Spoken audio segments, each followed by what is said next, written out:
That's for 1 minute. Thank you, Mr. Chairman, and thanks, Mr. Meehan, for his leadership on this, and thanks for the ranking member and the chairman's opposition to the Iranian agreement, which I believe was ill-conceived and not enough time given for those negotiations to bear true fruit.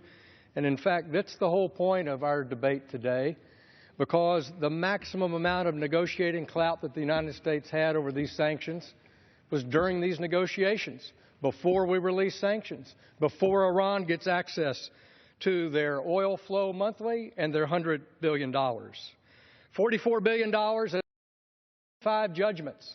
The number of intelligence agents that have worked day and night to adjudicate these claims in federal court, the number of FBI agents involved, the federal government's obligation to generate awards for these victims. And yet this administration has never raised it in public in regard to the Iranian agreement. Under the 1996 and 2008 Federal Sovereign Immunities Act, the President of the United States is obligated to seek resolution for these claims.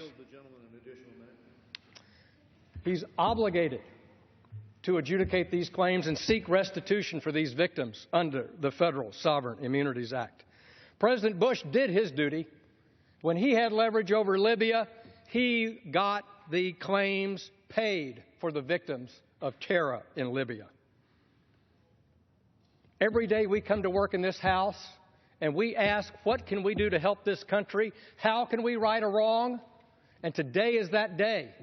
And I urge my colleagues on both sides of the aisle to support Mr. Meehan's outstanding bill. Let's right the wrong. Let's adjudicate these claims. Let's get this money back for the victims of terrorism. I yield back. Jeff Marks, yields back.